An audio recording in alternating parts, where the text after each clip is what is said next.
بسم الله الرحمن الرحيم الحمد لله رب العالمين الصلاة والسلام على أشرف الأنبياء وإمام المرسلين نبينا محمد وعلى آله وصحبه أجمعين ما بعد.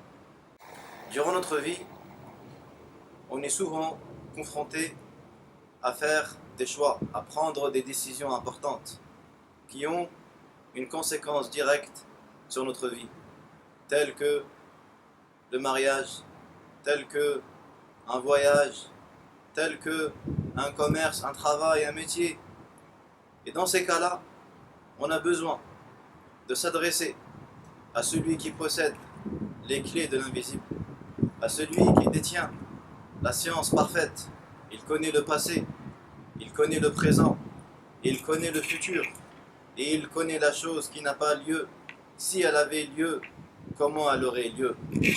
Ainsi, Nabi Muhammad sallallahu alayhi wa sallam nous enseigne une invocation importante dont il accordait beaucoup d'importance. La preuve en est dans le hadith rapporté par Al-Bukhari d'après Jabir ibn Abdullah radiyallahu anhu. Il disait كان النبي صلى الله عليه وسلم يعلمنا الاستخارة كما يعلمنا السورة من القرآن. Le messager d'Allah sallallahu alayhi wa sallam nous enseignait la dua de l'istikhara tout comme il nous apprenait la sourate du Coran. Donc le Nabi sallallahu alayhi wa sallam donnait énormément d'importance à ces invocations, à ces mots, à ce comportement que doit avoir le musulman qui est de s'adresser, de s'orienter à Allah tabaraka wa ta'ala, car en effet l'homme ignore l'avenir, il ignore ce que le destin lui prépare. Ainsi il devra consulter son Seigneur, il devra demander à Allah subhanahu wa ta'ala l'assistance et le soutien et de le guider et de lui indiquer le bon choix à faire, le choix qui sera profitable pour sa vie d'ici-bas et qui sera bénéfique incha'Allah pour sa vie de l'au-delà. فالنبي صلى الله عليه وسلم a dit إذا هم أحدكم بالأمر, lorsque l'un d'entre vous est préoccupé par une affaire, فليركع ركعتين من غير الفريضة, qu'il accomplisse 2 unités de prière hormis les prières obligatoires. ثم ليقل, puis qu'il dise اللهم إني أستخيرك بعلمك وأستقدرك بقدرتك وأسألك من فضلك العظيم فإنك تقدر ولا أقدر وتعلم ولا أعلم وأنت علام الغيوب اللهم إن كنت تعلم أن في هذا الأمر خير لي في ديني ومعاشي وعاقبة أمري فيسره لي وإن كنت تعلم أن في هذا الأمر شر لي في ديني ومعاشي وعاقبة أمري فاصرفه عني واصرفني عنه ثم قدر لي الخير حيث كان ثم أرضني به. Donc le Nabi alayhi salam à travers ce hadith nous enseigne et nous apprend la manière de consulter Allah Azza wa Jal et de lui demander avis. Donc ce qu'il faut faire, c'est d'accomplir 2 unités de prière.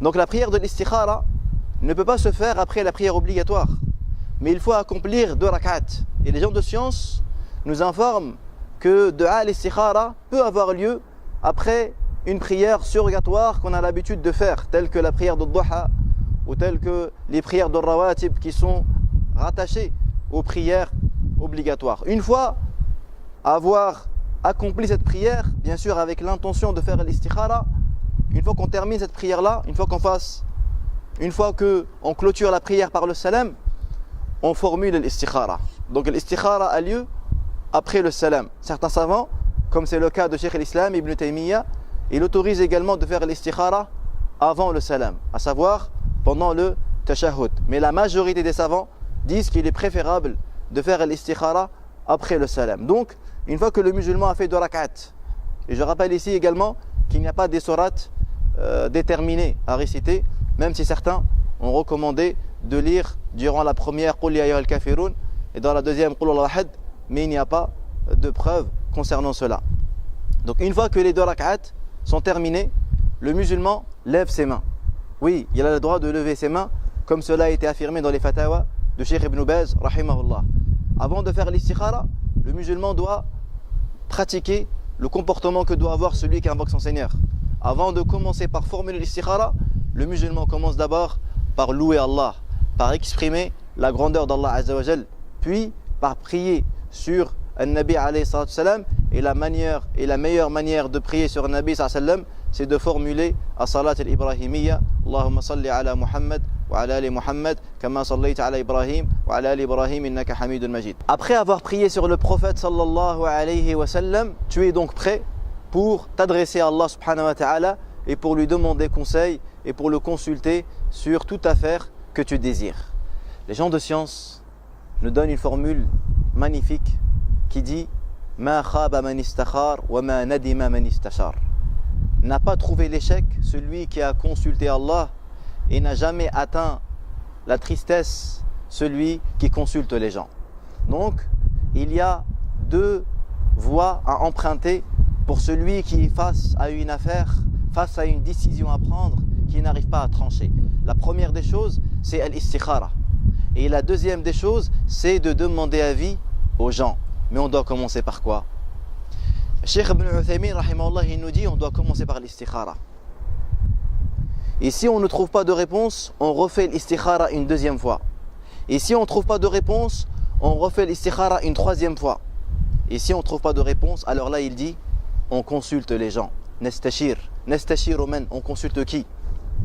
On consulte le musulman doté de piété et le musulman doté d'expérience et de connaissances.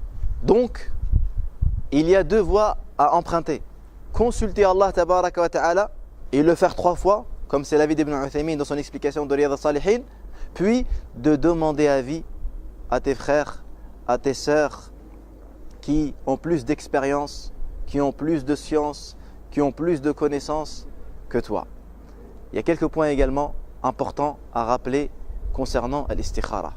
Si une femme musulmane se trouve dans une situation dans laquelle elle doit trancher, mais qu'elle se trouve dans un état dans lequel elle ne peut pas prier, elle est indisposée, elle ne peut pas faire les 2 rak'at pour justement accomplir la prière de l'istikhara, comment doit-elle faire?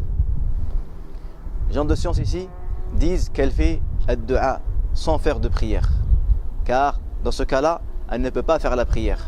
Et l'istikhara, on peut l'accomplir uniquement avec ad-du'a, même si bien sûr il est préférable de faire 2 unités de prière.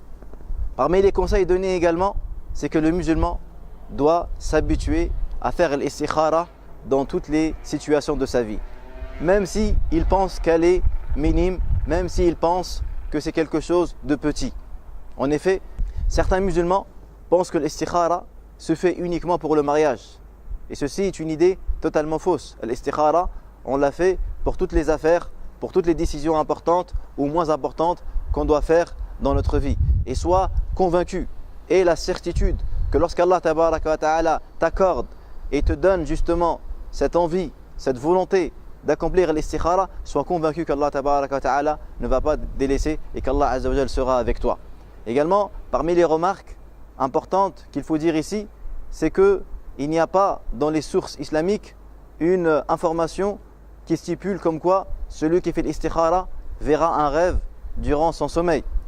Aucune information de ce genre n'a été évoquée dans les propos de Nabi sallallahu alayhi wa sallam, mais c'est seulement justement cette dua qu'on fait et cet apaisement du cœur, cette sérénité qu'on peut trouver, que Allah tabaraka wa ta'ala peut nous accorder, qui fera que, Inch'Allah ta'ala, on sera serein et on sera rassuré et on sera engagé dans l'affaire ou dans la situation à laquelle on désire accomplir ou parfaire. Allah subhanahu wa ta'ala an yuwaffiqana wa iyyakum lima yuhibbu wa yarda wa an yu'inana ala dhikrihi wa shukrihi wa husni ibadatihi. Wassalamu alaykum wa rahmatullah.